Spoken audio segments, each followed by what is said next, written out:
어, 189쪽에 추정적 효력이 나오는데요. 이 추정적 효력은 권리 추정력을 얘기합니다. 권리 추정력. 권리 추정력을 의미하기 때문에 권리에 관한 등기에서만 추정력이 인정이 돼요. 따라서 표제부에서는 추정력이 인정될 여지가 없습니다. 갑구을구에서만 추정력이 인정이 될 거예요. 그러면 이 추정력을 잠시 보시면 여기 이러한 부동산이 있습니다. 소유자는 갑이 될 겁니다. 갑이 을과 매매 계약을 체결합니다. 이건 어디까지나 채권 행위고요. 물권 변동이 나타나기 위해서는 물권 행위가 필요해요. 그래서 이 채권 행위 안에 물권 행위가 있다는 것이 우리 판례의 태도입니다. 채권 행위 안에 물권 행위가 있습니다. 보통 등기 서류를 교부하는 행위가 물권 행위로 봐요. 그리고 소유권 이전 등기까지 이루어지면 갑이 가진 소유권은 을의 소유권으로 변동이 될 겁니다. 우리 민법 186조에 규정이 되어 있습니다. 그러면 이 등기가 이루어지면 갑은 소유권을 상실할 겁니다. 그리고 불이익이 발생한다라고 평가합니다. 등기부만 놓고 형식적으로 판단한다면 갑은 불이익이 발생한다라고 봅니다. 왜냐하면 전체를 고려한다면 갑은 불이익이 나타나지 않아요. 왜요? 대금을 받으니까. 그렇죠?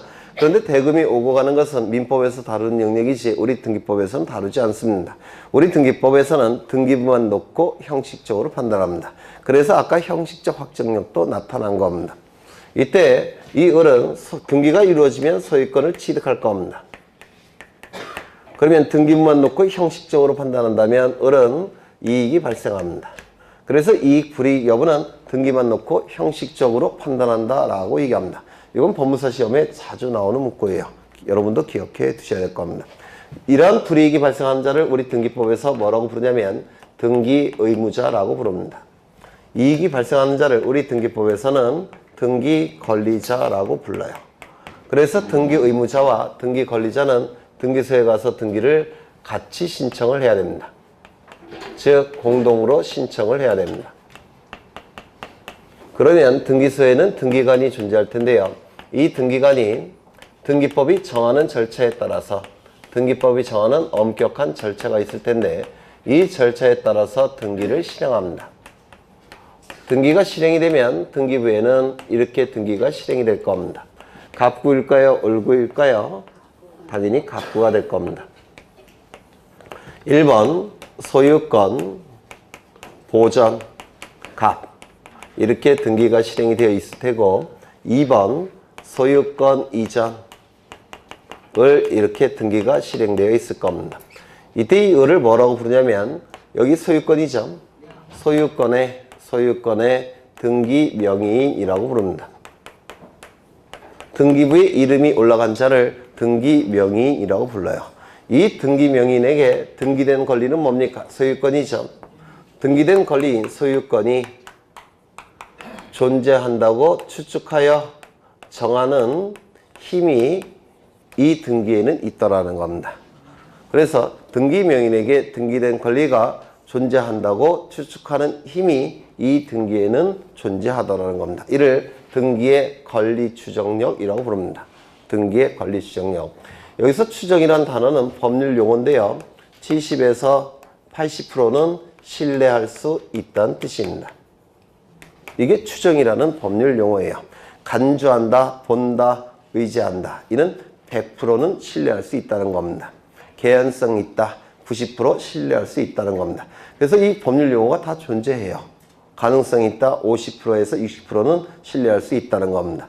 이때 추정은 70에서 80% 신뢰할 수 있다는 뜻이에요. 이를 등기의 권리 추정력이라고 부릅니다. 그러면 이러한 등기의 권리 추정력은 첫 번째, 근거가 있느냐. 우리 민법, 등기법 어디를 보더라도 등기의 권리 추정력에 관한 규정은 없습니다. 민법, 등기법 아무리 찾아봐도 등기의 권리 추정력에 관한 규정은 없어요. 그런데 점유의 추정력은 민법에 규정이 있습니다. 동산의 공시 방법인 점유는 권리 추정력이 근거 규정이 있습니다. 하지만 등기는 없어요. 그러면 이 근거는 어디서 찾느냐? 학설과 판례가 이론으로 찾는 겁니다. 이론적 근거만 있습니다. 그러면 어떠한 이론적 근거가 있느냐? 금방 말씀드린 바대로 동산의 공시 방법은 점유라고 했죠. 그런데 점유는 민법에 규정이 있습니다. 추정력에 관한 규정이. 그런데 등기는 없어요. 그런데 점유와 등기는 어느 것이 좀 더 완비된 형태의 공시 방법일까요? 등기입니다. 그러면 완비된 형태의 공시 방법인 등기도 추정력을 인정할 수밖에 없다는 겁니다. 왜? 불완전한 공시 방법인 등기에도 추정력이 인정이 되니까 완비된 공시 방법인 등기도 당연히 추정력을 인정해야 되겠다는 겁니다. 이게 근거 규정이에요. 그렇죠. 근거 이론입니다. 그 다음에 두 번째, 이 등기관은 국가공무원이죠. 국가공무원은 거짓의 등기를 할 가능성이 별로 없다고 평가합니다. 이게 두 번째 근거입니다. 그 다음에 이 등기는 등기법이 정하는 절차를 다 통과해서 이 등기가 나온 겁니다. 맞습니까? 거짓의 등기라고 한다면 통과를 못했을 겁니다. 따라서 등기는 70에서 80% 정도는 신뢰할 수 있다는 겁니다. 그런데 가장 중요한 근거는 뭐냐면 만약에 이 등기가 거짓의 등기라고 한다면 예를 들어서 이 금액이 매매 계약이 10억인데 매매 대금이 10억입니다. 그런데 을이 여기다가 15억이라고 기록한다면 15억이라고 기록한다면 요 값은 양도소득세 더 많이 내야 되겠죠. 맞습니까? 그렇죠. 만약에 7억이라고 기록이 된다면 이때는 어떨까요? 이때 을의 입장에서는 어떻게 되겠습니까? 취득세를 조금 내겠죠. 따라서 이렇게 거짓의 등기가 나타날 가능성이 있습니다. 근데 이런 거짓의 등기가 나타난 것을 방지하기 위해서 이 값을 여기다가 참여시킨 겁니다. 거짓의 등기가 등기부에 기록되는 것을 방지하기 위해서 등기 의무자를 등기 절차에 참여시킨 거예요. 이게 공동신청이라고 얘기합니다. 그러면 이 을이 거짓의 등기를 신청할 때 갑이 가만히 있겠습니까? 뭐라고 얘기할 겁니다. 왜냐하면 이 을이 거짓의 등기를 하게 되면 그만큼 불이익은 갑에게도 발생할 수가 있습니다. 맞습니까? 따라서 이 갑이 참여가 되니까 이 을은 거짓의 등기를 하기가 힘들 겁니다. 이거 이해가 되십니까? 그래서 가장 중요한 근거는 공동신청이에요. 공동신청. 불이익이 발생하는 등기 의무자가 등기 신청 절차에 참여가 됐기 때문에 이때 이 등기는 70에서 80%는 신뢰할 수 있다는 겁니다. 그래서 많은 다양한 이론적 근거가 있지만 가장 중요한 근거는 공동신청입니다. 이거 이해가 되십니까? 그렇죠. 이러한 이론적 근거에 의해서 등기가 권리추정력이 인정이 되는 겁니다. 두 번째, 본질. 이 등기의 권리추정력의 본질이 뭐냐? 여기에 대한 논의가 두 가지가 있는데요. 여기다 써야겠다. 다 민법에서도 하실 거예요. 첫 번째, 법률상 추정력으로 보는 견해가 있습니다. 두 번째, 사실상의 추정력으로 보는 견해도 있습니다. 그러면 법률상 추정력은 의미하는 바가 뭐냐면 이 추정력은 법률에서 인정되는 힘이라는 뜻입니다. 사실상 추정력으로 보는 견해는 이거는 법률에서 인정하는 힘이 아니라 관행상, 간습상 인정되는 힘이라는 겁니다. 그러면 어느 것이 더 센 걸까요? 법률상 추정력이 더 센 겁니다. 그래서 여기에 제가 50에서 60%라고 얘기하지 않고 70에서 80%라고 얘기한 이유는 우리 판례가 법률상 추정력으로 보기 때문에 그렇습니다. 그러면 이 법률상 추정력으로 보는 것과 사실상 추정력으로 보는 것은 어떠한 차이가 있느냐면 법률상 추정력으로 보게 되면 이거는 좀 더 센 거라고 했죠. 더 신뢰할 수 있다고 말씀드렸죠. 그러면 이 등기의 추정력, 법률상 추정력을 깨기 위해서는 어떻게 해야 되냐면 나중에 소송이 걸렸을 때 본증으로 깨야 됩니다. 본증. 만약에 사실상 추정력으로 보게 되면 반증으로 깰 수가 있습니다. 이런 거 들어보셨어요? 본증, 반증. 책에 있어요. 이건 민사소송법의 내용인데요. 본증이 의미하는 바가 뭐냐면 본래의 증거. 이게 본증이에요. 본래의 증거. 반증은 반대 의미의 증거 뭐 이런 뜻이 될 겁니다. 그렇죠? 이 본증으로 보게 이게 뭐냐면 본래의 증거라는 뜻인데요. 이 본증은 어떤 효력이 있느냐면 법관에게 확신을 일으키는 증거입니다. 이게 본증이에요. 법관에게 확신을 일으키는 증거. 그러면 법률상 추정력을 깨기 위해서는 그 등기가 거짓이라는 확신을 일으키는 증거를 법원에 제출해야 된다는 뜻입니다. 깨지기가 쉬울까요? 어려울까요? 어렵습니다. 그렇죠? 대단히 어렵게 됩니다. 반증은 뭐냐면 법관에게 의심을 일으키는 증거. 이게 반증이라는 증거입니다. 법관에게 의심을 일으키는 증거 반증이라고 부르는데요. 이거는 깨지기가 쉬울까요? 어려울까요? 네, 법관은 의심이 참 많은 직업이에요. 그래서 금방 깨질 겁니다. 법관에게 확신을 일으키는 증거는 많지 않겠죠. 하지만 의심을 일으키는 증거는 많이 존재합니다. 따라서 이 본증으로 봐야지만 깨지기가 힘든 겁니다. 즉 법률상 추정으로 봐야지만 깨지기가 힘든 거예요. 이것도 한번 출제가 된 적이 있는데요. 이걸로 답이 나왔습니다. 왜냐면 이건 우리 판례의 태도고 이거는 학설의 태도인데요. 이게 출제가 됐을 때가 한 20년 전이에요. 그때는 뭐라고 했지? 오류가 있는 문제도 우리 시험에 나왔습니다. 그때는. 그래서 학설로서 이게 출제가 된 적이 있어요. 거기 책에도 그런 문구가 있는 것 같은데 아까 본 것 같은데 191쪽을 한번 보죠. 191쪽을 보시면 거기 위에 팁에 거기 2번에 반증에 의하여 추정을 뒤집을 수 있으며 라는 문구 있습니까? 네. 이거는 학설에 의한 기출지문이에요. 한 20년 전인가 25년 전에 나왔던. 그래서 지금은 이런 문구는 정답이 될 수가 없어요. 지금은 본증이라는 단어가 나와야 됩니다. 반증과 본증은 다른 거예요. 이건 옛날에 출제가 돼서 반증이라고 나왔지만 요즘은 반증으로 답이 될 수는 없습니다. 본증이라고 해야 돼요. 그 다음에 세 번째. 사실 이 세 번째가 제일 중요한데요. 권리 추정력에 효력이 미치는 물적 범위. 이걸 오늘 꼭 외워두셔야 됩니다. 물적 범위. 첫 번째, 등기 권리 적법 추정. 요것만큼이라도 꼭 외우셔야 돼요. 등기 권리 적법 추정. 두 번째, 등기 원인 적법 추정. 세 번째, 등기 절차 적법 추정. 이게 가장 중요한 내용입니다. 등기권리 적법 추정이 의미하는 바는 뭐냐면 등기된 권리는 등기 명인에게 적법하게 존재한다고 추정해 주겠다는 겁니다. 이게 등기권리 적법 추정이라고 얘기합니다.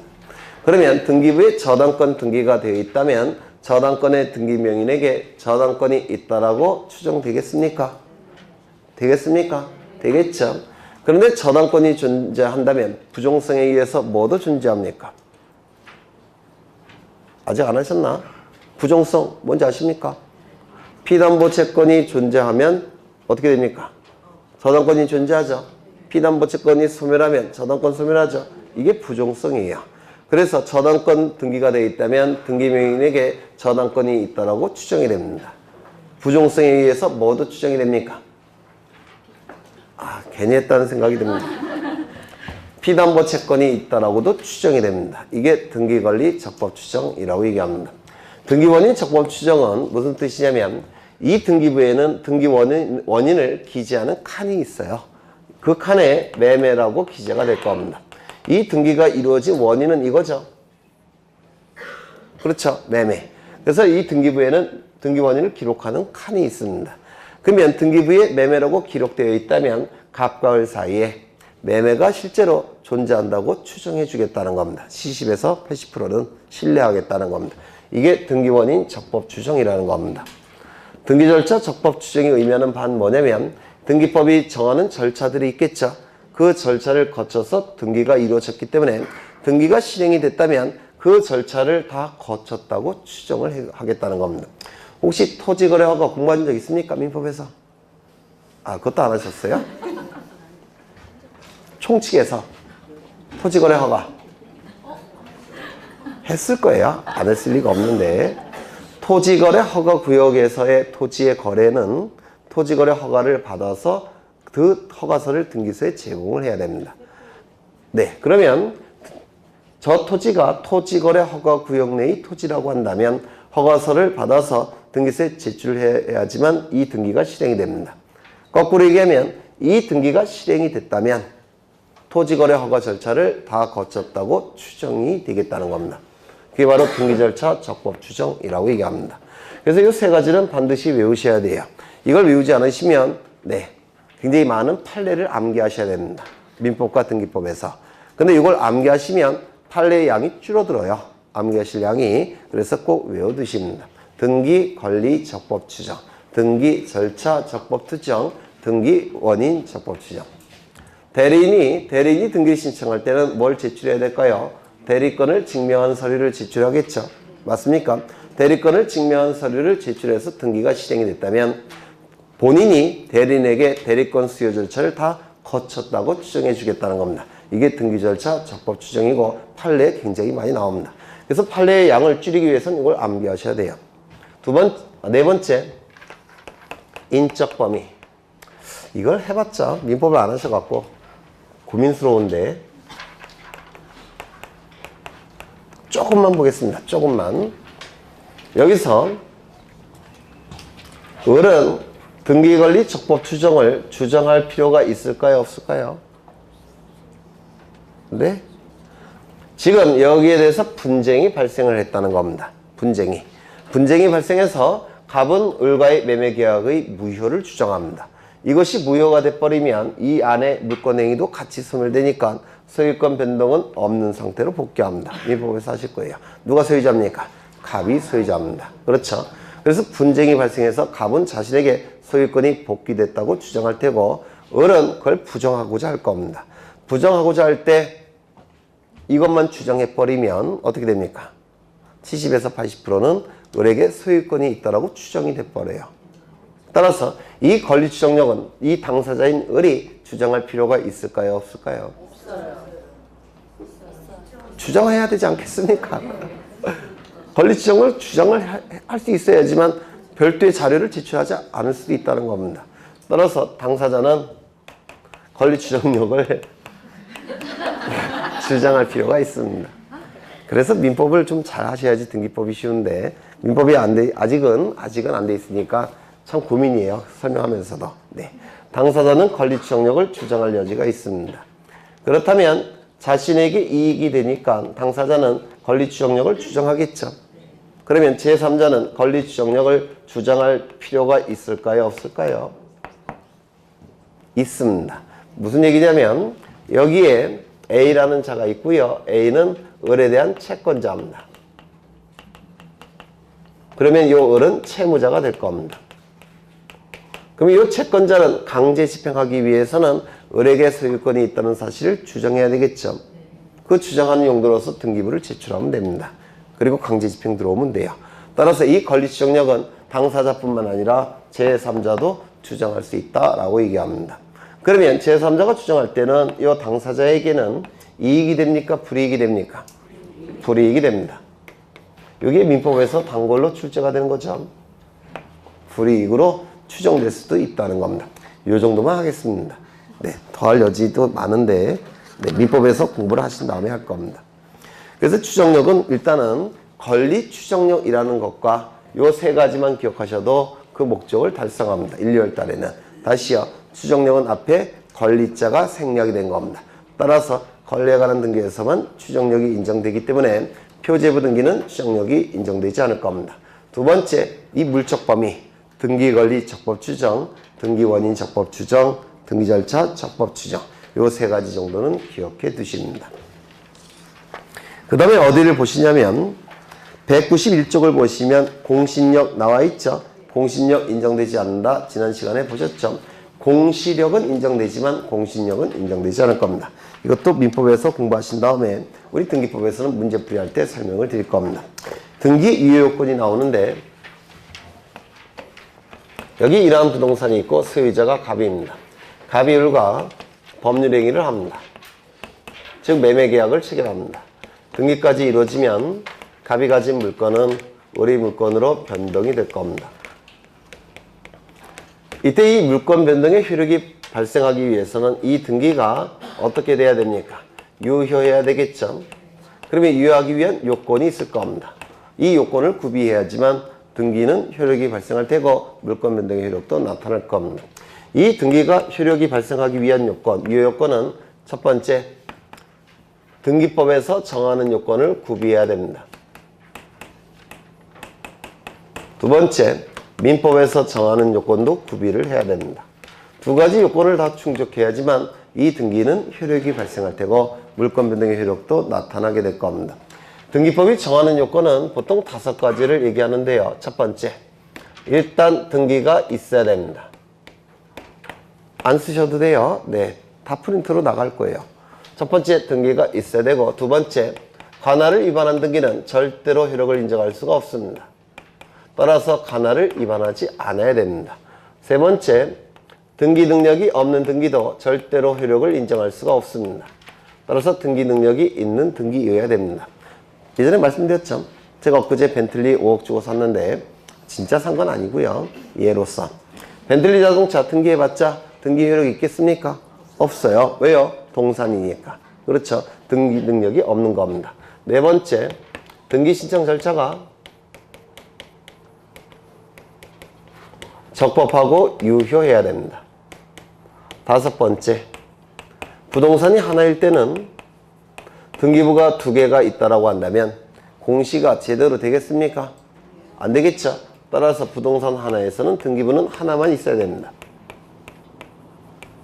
1부동산 1등기 기록의 원칙을 지켜야 돼요.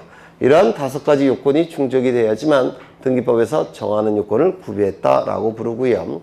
이 등기법을 아까 뭐라고 불렀습니까? 절차법이라고 불렀죠. 따라서 이를 절차적 요건이라고도 얘기합니다.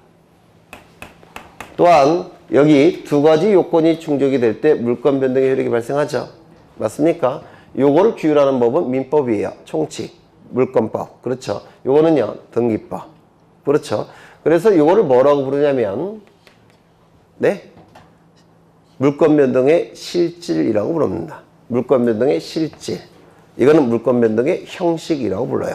그래서 이 민법에서 정하는 요건을 실질적 요건이라고도 부릅니다. 잘못 얘기했네. 형식적 요건이라고 부를 겁니다. 요거는 실질, 형식 이렇게 부르기 때문에 그렇습니다. 그 다음에 민법에서 정하는 요건은 아까 실체법이라고 했죠. 실체적 요건 또는 실질적 요건 이렇게 얘기합니다. 이걸 다 알아야 되느냐? 알아야 돼요. 왜? 어떤 용어로 출제될지 모릅니다. 이걸로 출제될 수도 있고 이걸로 출제될 수도 있고 이걸로 출제될 수도 있어요. 그래서 요거는 다 아셔야 돼요. 여하간 이 등기법에서 정하는 요건 5가지입니다. 여기서 뭐가 도출이 되냐면 혹시 이거 들어보셨습니까? 이중 보존 등기. 안 들어보셨어요? 그럼 하지 말까? 네. 그 다음에 여기 민법에서 정하는 요건이 있는데요. 이 민법에서 정하는 요건은 많지만 그 중에서 가장 중요한 건 뭐냐면 요걸 아까 뭐라고 불렀습니까? 물권행위라고 얘기했죠. 이 등기는 물권행위와 일치하는 등기여야 됩니다. 이게 민법에서 정하는 요건 중에서 가장 중요해요. 이 등기는 물권행위와 일치하는 내용을 가진 등기여야 된다는 겁니다. 이게 민법에서 정하는 요건이에요. 물권행위와 일치하는 등기를 갖춰야지만 이 등기는 효력이 있더라는 겁니다. 그러면 여기서부터는 안 외우셔도 돼요. 그냥 들어만 두십니다. 들어만. 일치하지 않는 경우도 있을 겁니다. 그러면 이 등기는 물권행위와 일치하지 않는 등기니까 효력이 문제가 될 겁니다. 맞습니까? 효력이 문제가 될 거예요. 이걸 뭐라고 부르냐면 불합치의 문제 또는 불일치의 문제라고 얘기합니다. 불합치의 문제, 불일치의 문제라고 부르고요. 이러한 불합치의 문제는 3가지가 있습니다. 첫 번째, 존재상의 불합치 또는 존재상의 불일치라고도 얘기합니다. 두 번째, 내용상의 불합치. 세 번째, 시간상의 불합치. 이건 나중에 민법 지식이 조금 더 올라가신 다음에 설명을 드릴 거예요. 지금 흔적만 내는 겁니다. 흔적만. 이 존재상의 불합치는 민법에서 출제되는 영역인데요. 실제와 이 존재상의 불합치 갑자기 기억이 안 나는데 실체적 유효요건의 추한 기억이 나네요. 실체적 유효요건의 추한 혹시 들어보셨습니까? 안 들어보셨어요? 들어보실 거예요. 민법에서 실체적 유효요건의 추한이라는 테마로 민법에서 다루는 영역입니다. 그 다음에 여기 시간상의 불합치는 뭐냐면 권리기속의 변동이라는 테마로 민법에서 다루는 영역입니다. 아주 고급 문제로 출제가 되는 내용이에요. 민법에서. 그 다음에 내용상의 불합치는 두 가지가 있는데요. 질적 불합치, 그 다음에 양적 불합치. 두 가지가 있습니다. 양적 불합치는 뭡니까? 물권행위에서 다룬 양과 등기에서 다룬 양이 합치되지 않더라는 겁니다. 이거, 네. 그리고 이 양적 불합치는 일부 부의 법리, 민법 137조 공부하신 적 있습니까? 도대체 뭘 하셨는데요? 민법 137조 일부 부의 법리 안 하셨어요? 거기서 다루는 영역입니다. 이거 등기법에서 할 거예요. 나중에 실력이 좀 더 쌓여지시면. 그 다음에 질적 불합치, 요것 때문에 하는 거예요. 결국은. 이 질적 불합치도 두 가지로 나눠지는데요.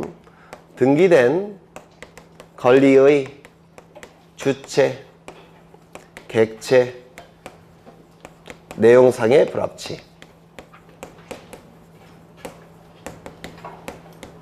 이건 무슨 뜻이냐면 갑이 을과 전세권 설정 계약을 체결합니다. 그러면 을의 이름으로 전세권 등기가 돼야 되죠. 맞습니까? 갑과 을 간의 전세권 설정 계약이 체결되었다면 을의 이름으로 전세권 등기가 돼야 될 겁니다. 맞습니까? 그런데 엉뚱한 병의 이름으로 전세권 등기가 됐다는 겁니다. 이게 주체의 불합치라고 불러요. 그러면 엉뚱한 병의 이름으로 전세권 등기가 되었다면 병은 전세권 취득할 수 있습니까? 없겠죠. 엉뚱한 사람 이름으로 됐으니까. 이건 당연 무효인 등기입니다. 이게 바로 주체의 불합치예요. 하나 더. 백번지 토지에 대해서 매매 계약을 체결하고 소유권 이전 등기가 이루어졌습니다. 매매 계약이 체결되고 소유권 이전 등기가 이루어지면 소유권이 변동이 될 겁니다. 맞습니까? 그러면 100번지 토지 등기부에 소유권 이전 등기가 실행이 돼야 되죠. 그런데 엉뚱한 101번지 토지 등기부에 소유권 이전 등기가 실행이 됐다는 겁니다. 그럼 이건 객체를 잘못 판단한 거죠. 이게 바로 객체상의 불합치라고 얘기해요. 효력이 있겠습니까? 당연히 없을 겁니다. 이것도 당연 무효인 등기입니다. 네. 민법도 안 됐는데 등기법 하려니 제가 얼마나 힘들겠습니까? 그쵸? 네. 여기 내용상의 불합치. 갑이 을에게 전세권 설정을 해주고자 합니다. 그러면 등기부 을구에 전세권 등기가 돼야 되겠죠? 그런데 엉뚱한 지상권 등기가 됐다는 겁니다. 그러면 이 등기 효력이 있겠습니까? 없을 겁니다. 이게 내용상의 불합치입니다. 그래서 주체, 객체, 내용상의 불합치는 절대로 효력을 인정할 수가 없는데요. 이것 때문에 보고자 하는 게 아닙니다. 저는 이것 때문에 보고자 해요. 요거는 꼭 기억하셔야 됩니다. 뭐냐면 등기가 이루어지는 과정, 등기가 이루어지는 절차가 있을 겁니다. 이 절차상의 불합치라고 얘기하는데 우리 등기법에는 등기가 이루어지는 과정, 절차에 대한 규정들이 있겠죠. 그러면 그러한 규정이 있다면 그 규정을 지키면서 등기가 실행이 돼야 됩니다. 맞습니까? 그런데 그 절차를 이루는 등기 규정, 그 등기 절차, 과정을 이룬 그 규정이 지켜지지 않더라는 겁니다. 그 등기가 이루어지는 과정, 절차에 대한 규정을 지키지 않고 등기가 실행이 됐다는 겁니다. 이게 등기 과정 절차상의 불합치라고 얘기합니다. 이게 대단히 중요합니다. 등기가 이루어지는 과정 절차상의 불합치로 탄생한 등기들이 있습니다. 첫 번째, 중간 생략 등기. 바로 여기서 도출이 되는 겁니다. 중간 생략 등기. 두 번째, 무효 등기의 유형. 들어보셨죠? 세 번째, 실제와 다른 원인에 의한 등기.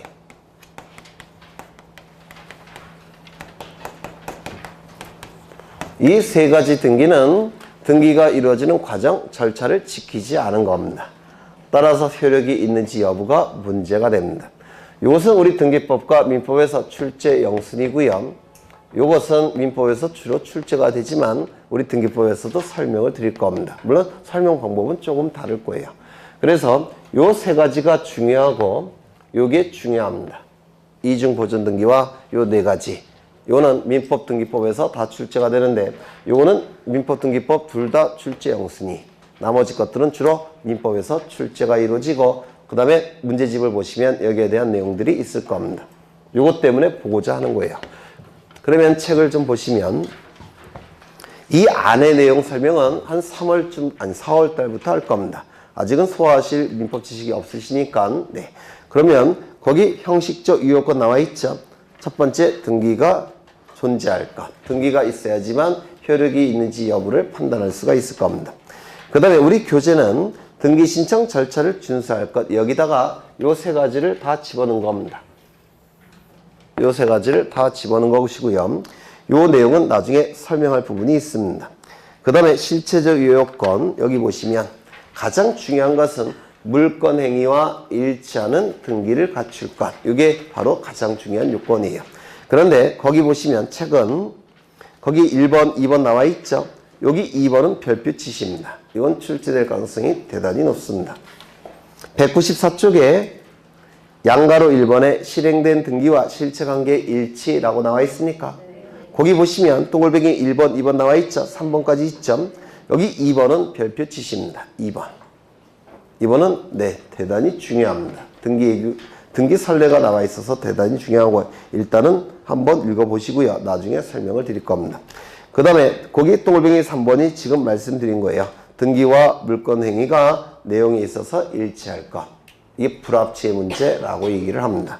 거기 실체적 유효권의 완화는 바로 요걸 얘기하는 겁니다. 세 가지. 그래서 이것은 나중에 이것도 설명을 드릴 겁니다. 그냥 좀 흔적을 좀 느끼시라고 설명을 드린 거고 안의 설명은 민법 지식이 조금 더 쌓여졌을 때 설명을 드리겠습니다. 그 다음에 196쪽을 보시면 중복하여 격려된 등기 나와 있죠. 네, 이거는 한번 출제가 되긴 했는데 제가 볼 때는 그냥 안 보시는 것도 괜찮을 것 같아요. 투자한 노력에 비해서 얻는 게 거의 없으실 겁니다. 그래서 이거는 좀 버리셔도 될 것 같고요. 다만 이건 좀 보셔야 돼요. 이중 보전 등기. 보통 중복 등기와 이중 보전 등기를 보통 책에는 같이 짬뽕으로 되어 있는데 의미가 완전히 다릅니다. 이 이중 보전 등기라는 것은 대법원에서 만든 판례 이론이고요. 여러분 교재에 있는 것은 등기 규칙에 나와 있는 등기관에게 효력이 있는 등기들입니다. 그래서 등기관에만 효력이 있어요. 그래서 시험에 잘 안 나옵니다. 책에 있는 것은. 하지만 이거는 꼭 보셔야 돼요. 이건 나중에 설명을 드릴 겁니다. 민법에서도 설명이 될 겁니다. 이중 보전 등기. 뭐 어려운 건 아니에요. 그림 몇 번 그리면 돼요. 그 다음에 쭉 넘어가셔서 202쪽에 등기소를 봅니다. 202쪽에 등기소를 보시면 오른쪽에 등기소 관할 나와 있죠. 먼저 등기소의 의미는 뭡니까? 등기사무를 담당하는 국가기관을 등기소라고 얘기했죠. 등기사무를 담당하는 국가기관은 셋이 있다고 했습니다. 첫 번째, 협의회 등기소, 두 번째, 지방법원, 세 번째, 지원. 요 셋을 등기소라고 말씀을 드렸습니다. 고등법원이나 대법원은 등기소라고 얘기하지 않습니다. 시법원, 군법원도 등기소라고 얘기하지 않아요. 그래서 등기소라는 명칭을 가진 국가기관, 지방법원, 지원, 요 셋만을 등기소라고 얘기를 할 겁니다. 거기 동글뱅이 2번 관할 등기소에서 동글뱅이 2번 찾으셨습니까? 동글뱅이 2번을 보시면 거기 부동산 소재지를 기준으로 라는 표현이 있죠. 부동산 소재지를 기준으로 해서 관할 등기소가 결정이 됩니다. 여기서 관할이라는 용어는요 좀 어색한데 일본 용어예요. 우리나라 용어로 바꾸면 담당 등기소입니다. 담당 등기소. 어느 등기소가 담당하느냐. 이게 관할 등기소의 문제, 담당 등기소의 문제라고 얘기를 합니다. 거기 밑에 셋째 줄 내려가 보시면 대체로 행정구역인 시군구를 기준으로 정해진다라고 돼 있죠. 네, 여기 밑줄 치십니다. 대체로 시군구를 기준으로 결정이 됩니다. 반드시라고 바뀌면 틀린 지문이 돼요. 반드시로 바뀌면. 반드시는 아닙니다. 대체로입니다. 대체로. 그 다음에 그 밑에 보시면 관할 등기소의 지정이 나오는데 이건 좀 보겠습니다. 이것도 어려운 건 나중에 할 거고요. 개념만 보십니다. 응용하는 건 나중에 따로 보실 거예요.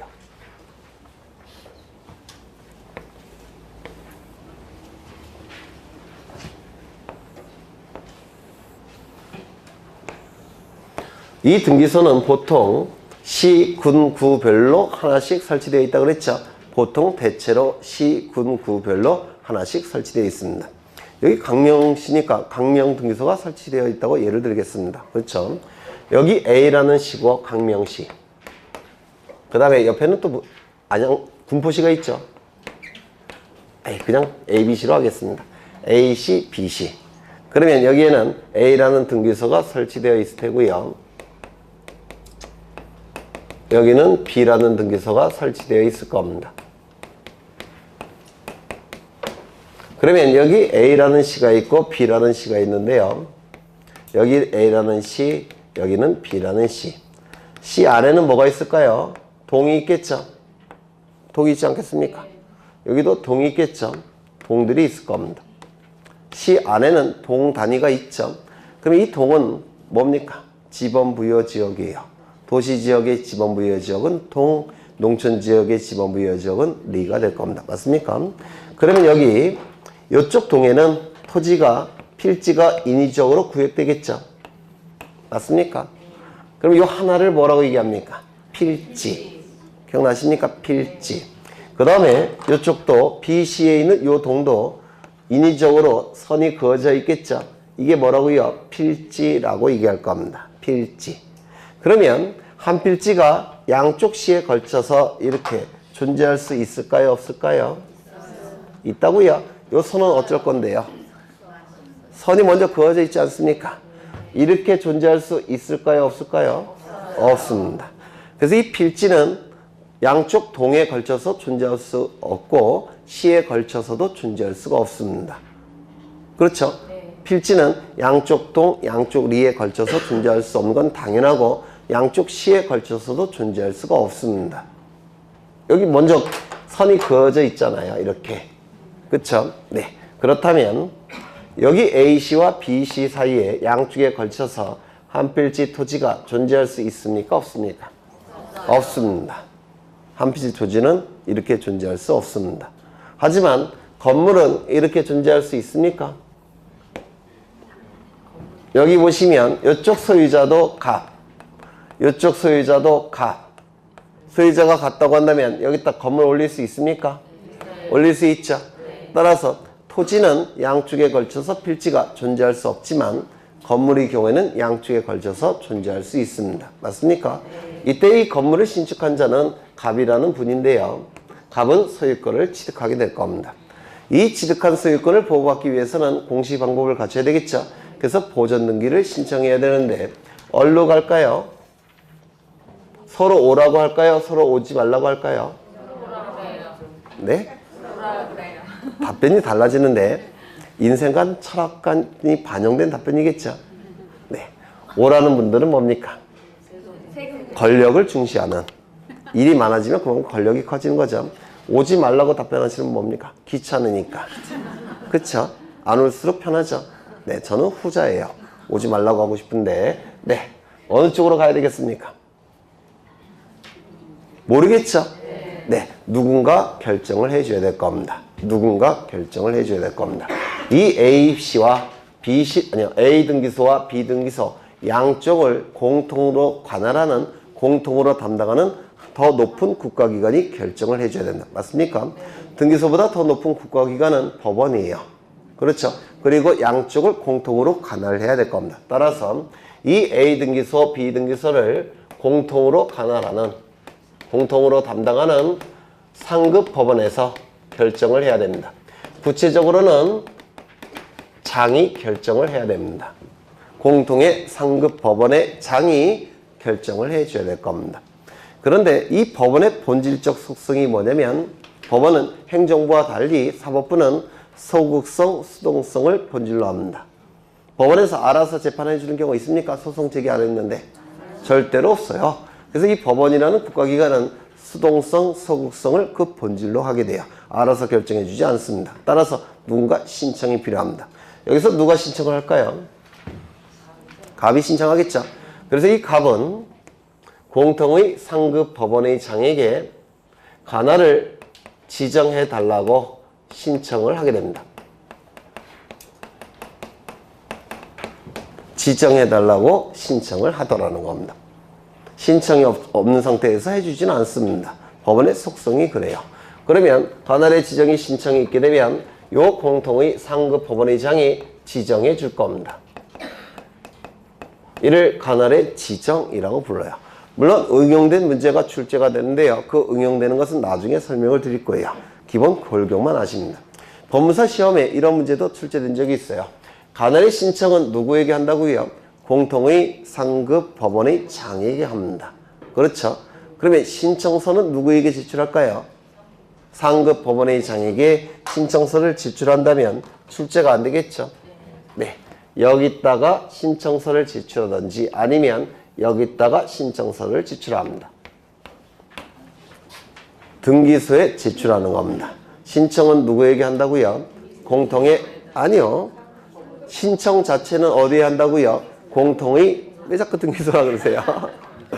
네, 신청 자체는 공통의 상급 법원의 장에게 합니다. 하지만 신청서라는 서류는 네, 등기소에 제출하는 겁니다. 양쪽에 제출할 필요는 없고요. 둘 중에 한 군데에 제출하면 됩니다. 만약에 여기에 제출이 됐다면 등기소에서는 이쪽으로 보냅니다. 송부를 하게 됩니다. 보낼송, 출부, 보내게 돼요. 그러면 이제 공통의 상급 법원의 장이 송부받은 그 신청서를 보고서 지정을 하게 됩니다. 이를 관할의 지정이라고 얘기합니다. 여기서 기억해 두셔야 될 게 토지는 관할의 지정의 문제가 나타난다, 안 나타난다, 안 나타난다. 건물에만 나타난다는 거 이거 하나 기억하시면 될 것 같아요. 넘기겠습니다. 그래서 204쪽에 보시면 두째 줄에 상급 법원의 장이라는 문구가 나오죠. 네, 교재에는 없지만 신청서에는 누구에 제출한다는 거? 등기소에 제출한다는 거. 이건 법무사 시험에 종종 출제가 되니까 그건 좀 써놓으십니다. 관할의 지정 신청은 공통의 상급 법원의 장에게 신청하지만 신청서는 등기소에게 제출하는 겁니다. 적부심사에도 그렇게 했죠. 적부심사 청구는 누구에게 했습니까? 위원회에 했죠. 지방지적위원회, 중앙지적위원회에 했죠. 하지만 청구서는 어디에 제출했습니까? 시도지사나 국토교통부 장관에게 제출했죠. 나중에 이의신청도 똑같습니다. 이의신청서도 신청서 제출하는 곳과 신청하는 곳이 달라집니다. 그래서 이것도 좀 기억해 두실 필요가 있고요. 그 다음에 관할의, 거기 관할의 위반 나와 있는데, 두째 줄에, 먼저 등기사무의 위임을 먼저 보겠습니다. 이런 것들은 이제 앞으로 안 해요. 1, 2월 달에만 할 겁니다. 11월, 12월, 1월, 2월. 11월, 12월 달에도 했어요. 그리고 1, 2월 달도 하고 3월부터는 안 할 겁니다. 왜냐면 3월부터는 좀 어려운 내용을 해야 돼요. 지금 하는 건 껌이에요. 네, 껌. 얼마나 어려운데요. 지금 민법 지식이 없는 걸 다행으로 여기셔야 돼요. 네. 여기는 A 등기소 담당 지역이고요. 여기는 B 등기소 담당 지역입니다. 그런데 이쪽은 신도시입니다. 인구는 30만 명이 살고 계세요. 이쪽은 농촌 지역이에요. 그래서 어르신 한 30분이 살고 계십니다. 어르신 30분만 살고 계세요. 물론 여기에는 외국인 분들도 좀 있겠지만 외국인들은 뭐 부동산이 없을 테니까 문제는 없을 겁니다. 그러면 여러분이 행정고시 합격해 갖고 등기관으로 발령 나야 되는데 어느 쪽으로 가고 싶으세요? 네? 또 이것도 인생관 철학관이 반영되겠죠? 이쪽을 가시면 돈을 좀 벌 수 있을 테고 급행료 생길 수가 있으니까. 네, 사법부의 급행료 같은 건 터치가 안 돼요. 네, 행정부는 터치가 되는데 이쪽은 이제 가서 눈동자만 치고 뭐 인터넷만 하도 올 겁니다. 가끔 청소도 할 테고 그렇죠. 아마 밥 먹으러 갈 겁니다. 밥 먹으러 가는 거고 여기는 일하러 가는 거고 그렇죠. 네, 여기는 등기사무가 있겠습니까? 어르신들이 땅 잘 안 팔아요. 할 일이 없습니다. 누가 보더라도 공평하지 않죠. 네, 그래서 여기에 구획을 정해서 이걸 등기구획이라고 불러요.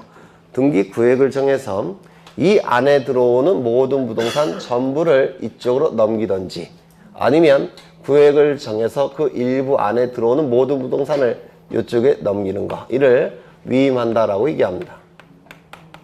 요 위자는 맡길 위자고 임은 등기 임무, 등기사무를 얘기합니다. 이를 관할의 위임이라고 얘기합니다.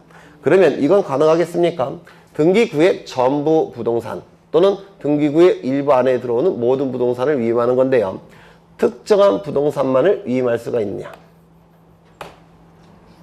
특정 부동산에 대한 등기사무를 위임할 수가 있냐? 이거는 안 됩니다.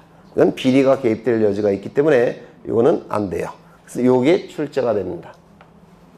등기구의 전부, 일부에 대한 모든 등기사무를 넘기는 것이지 특정 부동산에 관한 등기사무만을 위임할 수는 없습니다. 이게 출제가 될 겁니다. 그래서 거기 니은이 중요합니다. 니은을 체크하십니다. 그 다음에 관할의 위반 나와 있는데요. 거기 둘째 줄 보시면 절대적 무효 직권말소라는 문구가 있죠. 네, 이걸 좀 이해를 하겠습니다.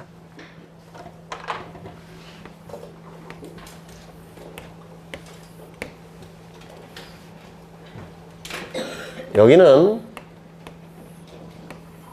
A 등기소 관할지역이고 B 등기소, C 등기소, D 등기소, E, F 등기소 관할지역이에요. 그런데 여기에 부동산이 하나 있는데요. 이 건물을 신축한 자는 누구냐면 갑이 신축을 합니다. 그러면 갑은 소유권을 취득할 겁니다. 취득한 소유권을 보호받기 위해서는 등기 공시방법을 갖춰야 되겠죠. 등기를 해야 될 겁니다. 어느 등기소에 가서 보존등기 신청해야 됩니까? 이 등기소 가서 보존등기 신청해야 되겠죠. 그런데 이 갑은 자신의 절친이 있는 등기소장으로 있는 여기 가서 보존등기를 신청하더라는 겁니다. 그러면 관할을 위반한 등기죠. 따라서 등기를 안 해줄 겁니다. 당연히. 근데 친구한테 신신당부 부탁을 했고요. 저녁에 맛있는 거를 과하게 좀 사줬더니 못 이긴 척하고 등기를 해줬습니다. 그럼 등기부는 어디서 만들어지겠습니까? 여기서 만들어질 겁니다. 1년 후에 갑은 을과 매매계약을 체결합니다. 그러면 을은 매매계약을 체결하기 전에 먼저 등기부 확인해야 되겠죠. 그러면 당연히 어느 등기소에 등기부가 있다고 생각하겠습니까? 여기 있다고는 생각하겠습니까? 없을 겁니다. 관할을 위반한 등기는 공시기능을 인정할 수가 없습니다. 공시기능을 인정할 수가 없기 때문에 하자가 너무 큰 겁니다. 하자가 큰 등기는 효력을 절대로 인정할 수 없습니다. 따라서 당연무효, 절대무효라고 얘기합니다. 절대무효, 당연무효라고 한다면 등기관이 발견했다면 어떻게 해야 되겠습니까? 직권으로 말소해야 됩니다. 공시기능이 없기 때문에 그래요. 등기관이 직권으로 말소하지 아니할 때는 이해관계가 있는 사람이 이의신청을 통해서라도 말소시켜야 됩니다. 그래서 이 관할 위반의 등기, 당연무효, 직권말소, 이의신청 이건 한 세트로 움직입니다. 다시요. 관할 위반의 등기 공시기능을 절대로 인정할 수가 없기 때문에 이것은 당연무효 또는 절대무효라고 부릅니다. 등기관이 발견했다면 직권으로 말소하는 것이고 직권으로 말소하지 않을 때는 이의신청을 통해서 말소시켜야 됩니다. 이게 한 세트입니다. 기계적으로 암기되셔야 돼요. 하나 더. 벤틀리 자동차 5억 주고 샀는데요. 너무 고가고 아파트 가격 한치니까 친구한테 가서 등기소장으로 있는 친구한테 가서 등기해달라고 부탁합니다. 안 해주겠죠? 왜? 등기 능력이 없으니까. 동산이니까. 그럼 또 방법이 있어요. 저녁 때 맛있는 걸 과하게 사줍니다. 그러면 이제 못 이긴 척하고 해줄 겁니다. 그러면 이거는 공시기능이 있겠습니까? 없겠습니까? 없습니다. 왜? 등기 능력이 없으니까. 즉 동산이니까. 맞습니까? 따라서 등기 능력이 없는 것도 이쪽으로 가는 겁니다. 당연무효, 직권말소, 이의신청. 이 관할 위반은 우리 부동산등기법 제29조 제1호에 규정되어 있고요. 이거는 2호에 규정되어 있습니다. 그래서 1호 위반, 2호 위반은 공시기능이 전혀 없는 등기들이라서 하자가 크다고 평가합니다. 당연무효, 직권말소, 이의신청 기계적으로 암기되셔야 합니다. 나중에 물론 프린트에 다 그려서 보여드릴 거예요. 그거 좀 기억해 두십니다. 29조 제1호 위반, 관할 위반. 29조 제2호 위반, 사건이 등기할 것이 아닌 경우. 왜? 등기 능력이 없으니까. 사건이 등기할 것이 아닌 경우. 등기 능력이 없는 경우. 이때는 설령 등기가 됐다고 하더라도 공시기능이 없어서 하자가 너무 큰 것이고, 하자가 너무 크니까 당연히 무효인 것이고, 당연히 무효니까 등기관이 발견했다면 신청이 없어도 직권으로 말소할 수 있는 것이고, 따라서 직권으로 말소하지 아니할 때는 이의 신청을 통해서라도 말소를 시켜야 될 겁니다. 그래서 거기 절대적 무효, 당연 무효, 직권 말소 이의 신청 하나 더 써 넣으십니다. 이의 신청. 그 다음에 관할이 변경되는 걸 관할의 변경이 나와 있는데요. 관할이 바뀌었다라는 뜻이죠. 그래서 이 등기소의 관할 지역이 너무 넓다면 쪼개서 별도의 등기소 설치할 수 있겠죠. 등기소 신설. 그럼 관할이 바뀌는 겁니다. 또는 주민들이 인구가 줄어들어서 하나를 폐지하면 옆에 있는 등기소가 그 폐지된 지역도 담당해야 되겠죠. 그렇죠. 신설 폐지 또는 관할의 위임 뭐 이런 경우에는 관할의 변경이 나타납니다. 여기서 기억해 두셔야 될 건 하나인데요. 거기 효과 있습니까? 효과에서 종전 관할 등기소 두째 줄 보시면 처리 권한을 다른 등기소에 넘겨주는 조치를 해야 된다. 이거 하나 밑줄 쳐 놓으십니다. 관할의 변경에서 효과 나와 있죠. 거기 동글뱅이 1번을 보시면 종전 관할 등기소라는 문구 있습니까? 거기 두째 줄 보시면 처리 권한을 종전 등기소는 처리 권한을 다른 등기소로 넘겨주는 조치를 해야 된다. 이런 문구 있습니까? 네, 그거 밑줄 하나 쳐두세요. 물론 나올 가능성은 별로 없지만 혹시 몰라서 밑줄 치는 겁니다. 가끔 모의고사에 내시는 선생님들이 계세요. 그 다음에 등기사무의 정지를 보겠습니다. 앞으로는 안 해요. 3월달부터는 이런 거는.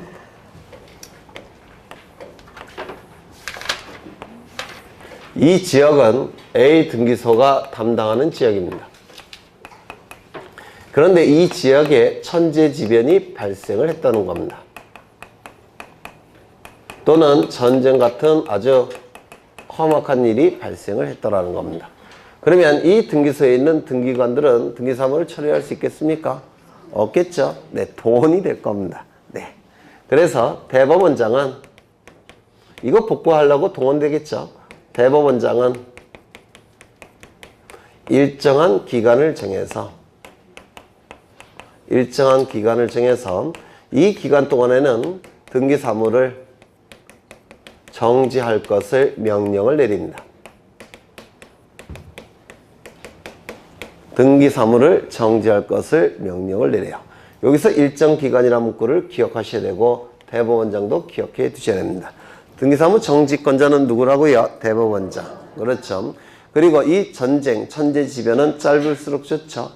짧을수록 좋기 때문에 구체적인 날짜가 주어지지 않고 일정 기간, 단축의 여지가 있는 일정 기간으로 표현하고 있는 겁니다. 그러면 이 기간 동안에는 대법원장이 명령을 내렸으니까 등기사무가 처리되겠습니까? 안 되겠죠.